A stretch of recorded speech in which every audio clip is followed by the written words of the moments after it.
Dites-vous que vous n'avez jamais lu un seul livre? Mais ça dit vraiment. Ne savez-vous pas quelle déclaration incohérente comme celle-ci provoque une irritation? Il semble connaître la terminologie la plus moderne de la politique, de l'économie, de la psychologie et des sciences. Voulez-vous impliquer que vous avez obtenu ces informations grâce à des facultés surhumaines? Réponse. Seigneur, que vous connaissiez vous ou que vous ne l'aimez pas, le fait est que je n'ai jamais lu un seul livre religieux, pas de livre sur la psychologie ou la science. Et le fait est aussi qu'en tant que jeune homme, je n'ai suivi aucun cours strict de philosophie ou de psychologie. Pour une raison quelconque, je me suis toujours senti réticent à les lire. Ils m'ont lié, et c'est la vérité. Bien sûr, je connais un grand nombre de personnes de toutes conditions, scientifiques, philosophes, psychanalystes, religieux, etc., qui viennent me parler.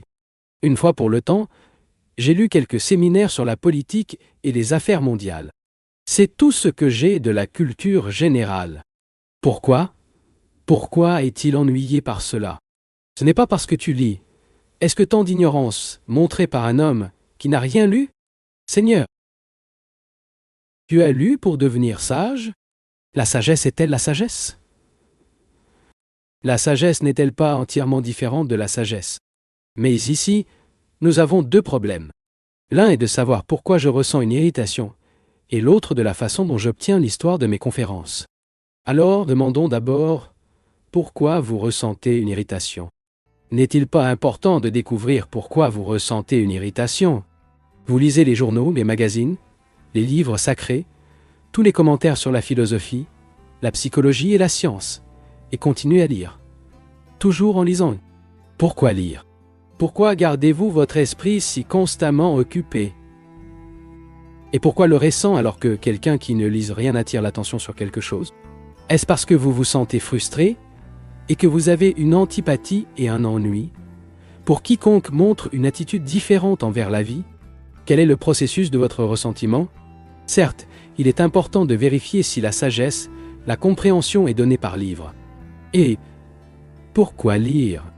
Pourquoi est-ce que cela remplit l'esprit de connaissance, des choses dites par sots et tso? Cela n'indique-t-il pas un esprit très indolent? Un esprit non inquiet? Cela ne désigne-t-il pas un esprit incapable d'étudier, d'expérimenter directement? Un esprit dans de telles conditions est de vivre de l'expérience des autres et est satisfait. Ça dort, c'est terne. Et l'esprit plein de bavardage, de connaissances que cet esprit peut-il être réceptif à la sagesse? Le deuxième problème est le suivant. Bien que je contienne, je n'ai lu aucun livre. Et vous demandez, voulez-vous impliquer que vous obtenez ces informations grâce à des facultés surhumaines?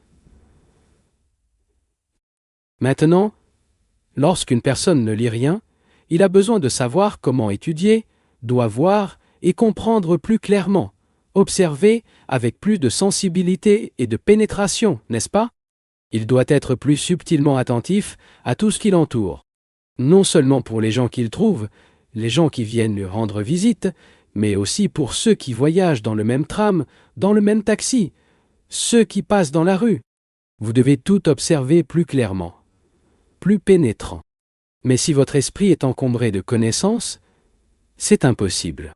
Lorsque nous vivons pleinement, avec une action complète, il y a une expérience directe. Nous n'avons ni autorité, ni sanction. Et, en plus, pourquoi avons-nous besoin d'autres personnes lorsque le trésor est plein en nous-mêmes? Après tout, collectivement et individuellement, nous sommes le résultat de toute l'humanité, n'est-ce pas? Non. Nous sommes le résultat total de tous les pères et de toutes les mères. Et si nous savons la façon dont nous nous faisons partager, nous n'avons pas besoin de lire un seul livre sur la religion, la philosophie ou la psychologie, parce que le livre nous-mêmes, vous devrez peut-être lire pour acquérir des connaissances scientifiques, apprendre les mathématiques, et ainsi de suite. Mais cela peut être stocké dans les bibliothèques. Pourquoi s'enfuir l'esprit des faits lorsque nous avons un trésor en nous-mêmes, nécessitant une attention maximale, une surveillance maximale? C'est là que tout est sens de la question. Bien que nous ayons des contacts avec des personnes de toutes sortes de tous les degrés de bourse, C'est la compréhension de nous-mêmes qui apporte des connaissances infinies, une sagesse infinie. Messieurs, je suis sûr que dans les temps anciens, quand aucun livre n'a été publié, alors qu'il n'y avait pas de disciples, d'instructeurs et de gourous, il n'y avait pas de découvreurs originaux, qui n'avaient jamais lu de livre, car il n'y avait pas de Bhagavad Gita, pas de Bible, pas de livre sans nature. Ils ont dû les découvrir par eux-mêmes, non? Comment ont-ils procédé? Bien sûr, ils n'avaient aucune sanction. Non bêtement citer l'autorité d'un individu, enquêtant sur la vérité pour eux-mêmes, trouvée dans les sanctuaires de leur propre esprit et de leur cœur. Nous pouvons également découvrir la vérité pour nous-mêmes dans les sanctuaires de notre esprit et de notre cœur. Mais découvrir ce que c'est, sans condamnation ni justification, est difficile. L'esprit est un simple processus du passé, au service du présent, comme un passage vers le futur. Et comment l'esprit, dans ces conditions, peut-il réaliser ce que c'est? Pour réaliser ce que c'est, ayez l'esprit d'être libre de tout l'achat, de toute accumulation. Mais c'est un autre problème. Nous essayons maintenant de comprendre le problème de la raison pour laquelle nous lisons, et pourquoi nous ressentons une irritation contre ceux qui ne lisent pas. Est-il possible que celui qui lise beaucoup, qui a accumulé une grande somme de connaissances, d'être libre de voir, d'écouter et d'écouter? Eh bien, cela ne vaut rien à ressentir. C'est stupide, c'est une pure perte de temps. Mais nous nous achetons tous dans des activités qui ne signifient rien. Et positivement, messieurs et dames, si vous voulez savoir ce qu'est la sagesse, vous avez vous-même la clé, et aussi la porte qui devrait être ouverte. La connaissance de soi est le début de la sagesse. Mais la connaissance de soi commence près de nous. Il n'est pas à un certain niveau suprême, car ce n'est qu'une simple invention d'un esprit ingénieux à la recherche de sécurité. La connaissance de soi se reflète dans ses relations avec son épouse, ses enfants, son voisin, sa norme, sa propriété, avec les arbres, avec le monde entier. Pour aller trop loin, nous devons commencer par le plus proche. Mais en général, nous n'aimons pas commencer par le plus proche. Parce que notre propre laideur nous fait peur. C'est pourquoi nous imaginons quelque chose de merveilleux et de distant. Et nous faisons notre cible, notre devise, le modèle, qui, la beauté doit-elle être cultivée ou acquise? Que signifie la beauté pour vous? Réponse. La beauté, c'est sûr, n'est pas une chose d'esprit. Et par conséquent, la beauté n'est pas une sensation. La plupart d'entre nous recherchent le sentiment qui appelle la beauté. Mode, style sous réserve de modification, ajustement ou tomber en désuétude, les meubles coûteux que nous achetons ou coprions à notre maison si nous avons de l'argent. La belle femme, le bel enfant, la belle photo, la belle maison, tout cela, sans aucun doute, est une réaction de sensation. Et c'est la réaction de l'esprit. N'est-ce pas exact? Est-ce une sensation de beauté? Une simple forme? Un simple aspect extérieur? Portez-vous un sari avec correction? L'archer les lèvres? Prickly avec un rouge à lèvres? La promenade d'une certaine manière? Est-ce que cette beauté? Est-ce la beauté pour le déni laid? La vertu est-elle le déni de la dépendance? Y a-t-il de la beauté dans un déni? Il n'y a aucun doute que le déni, l'agréable et les désagréables.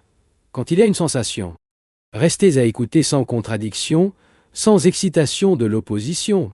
Restez à écouter simplement. Et vous découvrirez ce que je comprends pour la beauté. S'il est nécessaire de se passer d'une certaine attention et de soin à la forme extérieure, le sein et ainsi de suite, en partie par nécessité et en partie pour des raisons esthétiques, une telle chose, bien sûr, n'est pas de la beauté. La beauté, qui est la sensation, est une chose d'esprit. Et l'esprit peut faire n'importe quoi, beau ou laide. Par conséquent, la beauté qui dépend de l'esprit n'est pas la belle. Quelle est la belle alors? L'esprit est la sensation. Et si l'esprit juge la beauté et vous donne un nom, comme la bonté ou la vérité, est-ce la beauté? Si la beauté est perçue dans l'esprit, c'est la sensation. La sensation est transitoire et est éteinte. Et cela peut-il, dans un certain temps, être beau? Comprenez-vous ce que je veux dire? Est-ce une beauté qui est éteinte comme une sensation? Je vois un arbre à la lumière du crépuscule, les rayons du soleil dansant et étincelant dans les feuilles des palmiers, et je le trouve très beau. L'esprit, devenant l'aimant, s'exclame « Oh, comme c'est beau !» Et il est attaché à cette image, le ressuscitant, le revivant souvent. Au moment de la perception, elle sent un grand plaisir, une profonde satisfaction qui appelle la belle. Mais une seconde plus tard, c'est fini. Et ce spectacle n'est que de la mémoire. Et c'est ainsi que l'esprit continue le sentiment de ce qu'il appelle la beauté. L'esprit est donc toujours peint, imaginons le beau qui est toujours du passé. Mais la beauté est-elle dans le temps? Si ce n'est pas dans le temps, alors la beauté est inimitable. Ne pensez-vous pas? Il ne peut pas s'adapter au mot beauté. L'esprit peut inventer la belle, mais l'expérience illimitée ne peut pas être connue de l'esprit, qui ne cherche que le sentiment de beauté. Vous et moi pouvons voir la beauté à l'extérieur, mais la simple appréciation de cette expression n'est pas la beauté. La beauté est donc quelque chose qui est hors d'esprit, en dehors de la sensation, des limites du temps, de la qualité de la pensée circonscrite dans le temps. Et cette perception illimitée, où tout est la beauté. Ce qui signifie être vraiment infiniment sensible. L'homme qui nie le mal, qui nie le laid, ne connaîtra jamais ce qui est la beauté, car le déni lui-même est un moyen de cultiver le laid. L'inimitable ne peut être trouvé dans aucun dictionnaire, dans aucun livre, religieux ou philosophique. La beauté n'est donc pas une chose d'esprit. Cependant, malheureusement, la civilisation moderne fait de la beauté quelque chose de l'esprit. Tous les magazines illustrés, tous les théâtres le font. Presque tous nos efforts sont engagés dans la production de merveilleuses peintures mobiles splendides, la construction de belles maisons, l'acquisition de robes à la mode à partir des dernières lèvres. Enfin, tout ce qui est affiché dans les publicités. Nous sommes empêtrés dans les choses de l'esprit. Et c'est la raison pour laquelle nos vies sont si laides et si vides. C'est la raison pour laquelle nous devons nous orner. Ce qui ne signifie pas que nous ne devons pas nous orner. Mais il y a une beauté intérieure. Et quand nous le réalisons, il communique un sens à l'étranger. Mais le simple extérieur orné, sans prêter attention à l'intérieur, est le même que swing un tambour, qui est toujours vide. La beauté est quelque chose qui est hors des limites de l'esprit. Et pour trouver ce qui est beau, appelez la vérité, ou Dieu, ou quoi.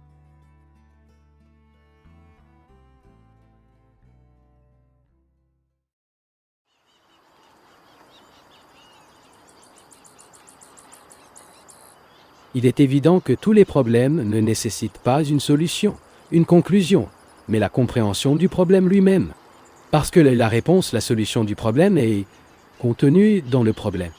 Et pour comprendre le problème, quoi qu'il en soit, personnel ou social, intime ou général, il est essentiel d'avoir une certaine tranquillité, une certaine qualité de non-identification avec le problème. Autrement dit, nous regardons actuellement de grands conflits dans le monde, des conflits idéologiques, une confusion et une lutte des idées antagonistes qui conduisent enfin à la guerre. Et au milieu de tout cela, nous voulons la paix. Parce que, bien sûr, sans paix, vous ne pouvez pas créer individuellement. Étant donné que cela nécessite une certaine tranquillité, le sentiment d'une existence sans perturbation. Vivre tranquillement en paix est essentiel à la création, à penser à tout problème d'une manière nouvelle. Or, quel est le principal facteur de ce manque de paix intérieure et extérieure? C'est notre problème. Nous avons de nombreux problèmes de différents types, et pour les résoudre, il y a besoin d'un état de tranquillité, d'une capacité du patient, d'une enquête silencieuse. Ceci est essentiel pour résoudre tout problème. Qu'est-ce qui empêche cette paix? Cette observation silencieuse de qu'est-ce que c'est? Il me semble que, avant de commencer à parler de la paix, nous devons comprendre l'état de contradiction, car c'est cet élément inquiétant qui dicte la paix. Nous voyons une contradiction en nous et autour de nous. Et comme j'ai essayé de l'expliquer, ce que nous sommes, le monde, et quelles que soient nos ambitions, nos intérêts, nos cibles, C'est dans ces choses que nous basons la structure de la société. Ainsi, parce que nous sommes en contradiction, il y a un manque de paix en nous, et donc à l'extérieur de nous. Il y a un état constant de déni et d'affirmation en nous. Ce que nous voulons être et ce que nous sommes vraiment. L'état de contradiction génère des conflits, et ce conflit ne produit pas la paix, ce qui est un fait très simple et évident. Cette contradiction intérieure n'est pas de la traduire en une espèce donnée de dualisme philosophique, car il s'agit d'une évasion très confortable. C'est-à-dire, disons que la contradiction est un état de dualisme, nous pensons qu'il l'a résolu, qui est évidemment une simple convention et une autre évasion de la réalité. Maintenant que nous entendons par conflit, contradiction, pourquoi y a-t-il une contradiction en nous? Comprenez-vous ce que je comprends par contradiction? Est-ce que cette constante lutte pour être quelque chose de différent de ce que je suis? Je suis ceci et je veux être ça? Cette contradiction en nous est un fait, un dualisme métaphysique sur ce qu'il n'est pas nécessaire de discuter. Métaphysique, aucune valeur ne doit comprendre ce que c'est. Nous pouvons discuter du dualisme, dire ce que c'est, s'il existe, etc. Mais quelle valeur cela a-t-il si nous ne savons pas s'il y a une contradiction en nous? Des désirs antagonistes, des intérêts opposés, je veux être bon et je ne peux pas. Cette contradiction, cette opposition qui existe en nous, doit être comprise car elle génère des conflits. Et en conflit, dans la lutte, nous ne pouvons pas créer individuellement. Voyons clairement l'état que nous nous trouvons. Le contradiction a donc tendance à se battre. Et la lutte est toujours la destruction et les déchets. Dans un tel état, nous ne pouvons produire que l'antagonisme, le combat, plus d'amertume et de souffrance. Si nous pouvons parfaitement comprendre cet état, et donc être exempts de contradiction, il y aura une paix intérieure, ce qui nous apportera une compréhension mutuelle. Le problème est donc le suivant, puisque le conflit est destructeur et inutile, car il y a une contradiction en chacun de nous. Pour comprendre cela, nous devons aller un peu plus loin. Pourquoi y a-t-il des désirs opposés? Je ne sais pas si nous en sommes très conscients. Cette contradiction, cela veut et ne voulait pas se souvenir d'une chose, et nous voulons l'oublier et le remplacer par quelque chose de nouveau.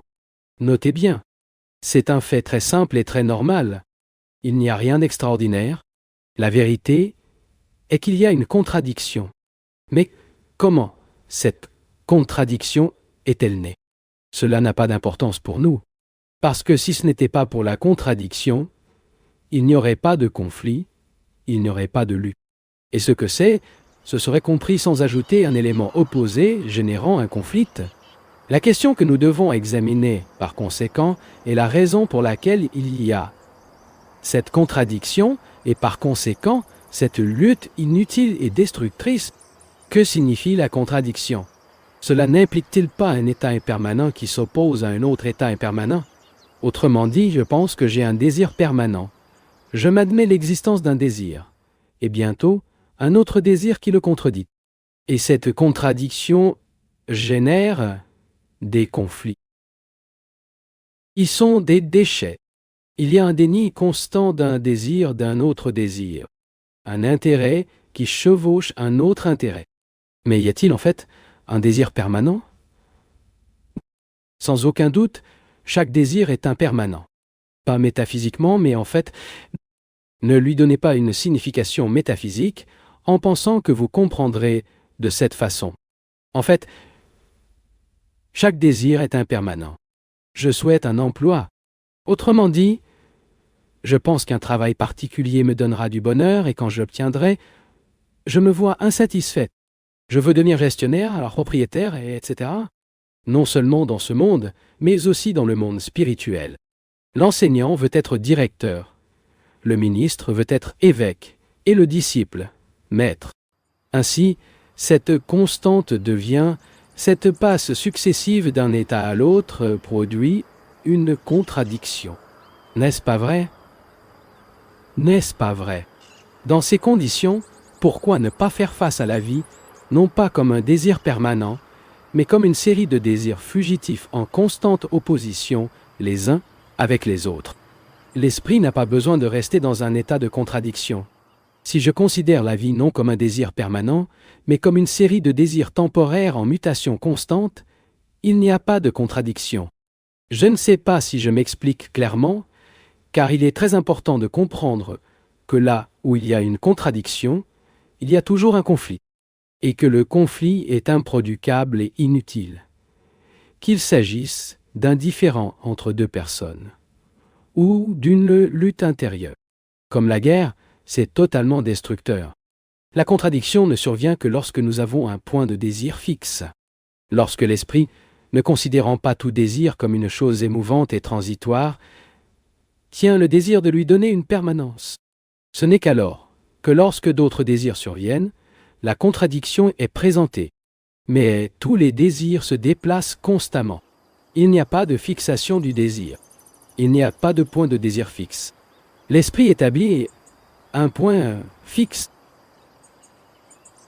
car il sert tout de moyen de gain. Et il y aura une contradiction, un conflit, tant qu'il y aura cet engagement à arriver. Je ne sais pas s'ils ont déjà réalisé cela. Il est important de comprendre, tout d'abord, que le conflit est essentiellement destructeur. Qu'il s'agisse du conflit communal, du conflit entre les nations, entre les idées et le conflit intérieur de l'individu, il est toujours improductif. Et ce combat est utilisé, exploré par les prêtres, par les politiciens. Si nous nous réalisons bien, si nous réalisons vraiment que chaque lutte est destructrice, alors c'est à nous de trouver le moyen de mettre fin au combat. Il s'agit d'étudier la contradiction. La contradiction, cela implique toujours le désir de devenir, le désir devenir. C'est cela, après tout, ce que signifie la recherche de vérité. Vouloir réaliser quelque chose, vouloir réussir, vouloir trouver, après tout, un Dieu ou la vérité, qui deviendra sa satisfaction permanente. Par conséquent, il ne cherche pas la vérité, il ne cherche pas Dieu. Vous cherchez une satisfaction durable et déguisez cette satisfaction à l'égard d'une idée, un mot de son respectable, comme Dieu ou la vérité. Mais en fait, chacun de vous recherche une satisfaction. Et en mettant cette satisfaction au plus haut niveau, vous l'appelez Dieu. Au niveau le plus bas, elle s'appelle l'ivresse pour le verre. Bien que ce que l'esprit cherche, c'est la satisfaction, il n'y a pas beaucoup de différence entre Dieu et la boisson. Socialement, l'habitude de boire peut être mauvaise, mais le désir intérieur de satisfaction, de gain, est beaucoup plus nocif. Ne pensez-vous pas? Si vous voulez vraiment trouver la vérité, elle doit être sincère à l'extrême. Et pas seulement au niveau verbal, mais pleinement. Cela doit être extraordinairement lucide. Et il ne peut pas être lucide s'il fait pivoter les faits. Et c'est ce que nous essayons lors de nos réunions. Percevez clairement ce que c'est. Si vous ne voulez pas voir, vous pouvez partir. Vous pouvez éteindre votre téléphone ou autre. Mais si vous voulez trouver la vérité, vous devez être extraordinairement lucide, scrupuleusement lucide. Par conséquent, un homme qui veut comprendre la réalité doit sans aucun doute comprendre tout ce processus de satisfaction. Satisfaction non seulement dans le sens littéral, mais dans son sens le plus psychologique. Alors que l'esprit est fixé, en tant que centre permanent, identifié avec une idée, avec une croyance, il y aura une contradiction dans la vie. Et cette contradiction génère l'antagonisme, la confusion, la lutte, ce qui signifie qu'il n'y aura pas de paix. Dans ces conditions, si nous forçons simplement l'esprit à être en paix, nous faisons un effort entièrement inutile. Pas parce que l'esprit qui a été discipliné, qui était obligé, poussé à être en paix, n'est pas paix. Une chose que nous avons faite, rassurez-vous, ce n'est pas calme. La tranquillité imposée n'est pas une tranquillité. Nous pouvons imposer notre volonté, notre autorité à un enfant pour le rendre silencieux. Mais l'enfant n'est pas silencieux. Être calme, en paix, est une chose très différente. Ainsi, pour comprendre tout ce processus d'existence, dans lequel il y a une lutte constante, une disharmonie, une frustration constante, nous devons comprendre le processus d'esprit. Et cette compréhension du processus mental est la connaissance de soi. Après tout, si je ne sais pas comment je pense, quelle base dois-je penser correctement? J'ai besoin de me connaître. Avec la connaissance de moi-même, la tranquillité, la liberté me vient. Et dans cette tranquillité, la découverte de ce qui est vrai est donnée. Pas le vrai à un niveau abstrait, mais dans chaque incident de la vie. Dans mes mots, dans mes gestes, dans la façon dont je parle à mon serviteur, la vérité doit être trouvée dans les peurs et les afflictions, les frustrations quotidiennes de la vie, car c'est le monde dans lequel nous vivons. Le monde des émeutes, le monde de la souffrance. Et si nous ne le comprenons pas, la simple compréhension d'une réalité abstraite donnée est une évasion qui nous amène à de nouvelles souffrances. Par conséquent, nous nous comprenons, et la compréhension de nous-mêmes n'est pas éloignée du monde. Le monde est où nous sommes, et non loin de nous. Le monde est la communauté dans laquelle nous vivons. Ce sont les influences de notre environnement, c'est la société que nous créons. Tout cela est le monde. Et dans ce monde, à moins que nous ne nous comprenions, il n'y a pas de transformation radicale, pas de révolution, et donc il n'y a aucune possibilité de création individuelle. Ne soyez pas alarmés par le mot révolution. C'est vraiment un merveilleux mot de portée extraordinaire si nous comprenons le sens. Mais la plupart d'entre nous ne veulent pas de modification. La plupart résistent à toute modification. Nous préférons une continuité modifiée de ce qu'elle est. Ici, nous nommons la révolution, mais ce n'est pas la révolution. C'est seulement possible l'avènement de la révolution. Et il est essentiel que nous ayons cette révolution quand, en tant qu'individus, nous nous comprenons en relation avec la société et que nous nous transformons ainsi. Et cette révolution n'est pas transitoire mais constante. La vie est donc une série de contradictions, et s'il n'y a aucune compréhension de ces contradictions, il n'y a pas de paix. Il est essentiel que nous ayons la paix, que nous ayons une sécurité physique, afin que nous puissions vivre et créer. Mais tout ce que nous faisons est en contradiction. Nous voulons la paix et toutes nos actions produisent la guerre. Nous ne voulons pas de négociations communautaires et en même temps renégader cet espoir. Ainsi, jusqu'à ce que nous comprenions ce processus de contradiction en nous-mêmes, la paix ne sera pas possible. Et par conséquent, il ne sera pas possible une nouvelle civilisation, un nouvel État. Et pour que nous puissions comprendre cette contradiction, nous devons nous regarder, et non théoriquement. Nous devons nous voir comme nous le sommes, pas avec des conclusions précoces, avec des citations de Bhagavad Gita, Sankara, etc. Nous devons nous reconnaître exactement comme nous sommes. À la fois agréable et désagréable, ce qui nécessite la capacité de réaliser ce que c'est avec toute précision. Nous ne pouvons pas comprendre ce que nous condamnons si nous identifions, si nous justifions. Nous devons nous regarder en regardant cet homme qui descend. Cela nécessite une perception constante. La perception non pas à un niveau inhabituel, mais une perception de ce que nous sommes, de notre discours, de nos réactions, de nos relations avec la propriété, des pauvres, des mendiants, de l'alphabétisation et ainsi de suite. La perception a tendance à commencer à ce niveau, car, pour aller loin, nous devons commencer par ce qui est proche. Mais la plupart d'entre nous ne veulent pas commencer par ce qui est proche. C'est beaucoup plus facile, du moins. Nous supposons, pour commencer par ce qui est loin de nous, ce qui représente une évasion de ce qui est proche. Nous avons tous des idéaux. Nous sommes très qualifiés à fuir. Et c'est le grand mal des religions qui offrent des évasions. Pour aller loin, nous devons commencer avec ce qui est proche. Cela ne nécessite pas de renonciation extraordinaire, mais un état de sensibilité élevé, car ce qui est très sensible est réceptif. Et ce n'est que dans cet état de sensibilité que la vérité peut être reçue, qui n'est pas pour insensible, indolent ou inattentif. Ceux-ci ne trouveront jamais la vérité. Mais homme qui commence par ce qui est proche, qui est conscient de ses gestes, de son discours, de sa façon de manger et de sa conduite, il est possible de pénétrer beaucoup.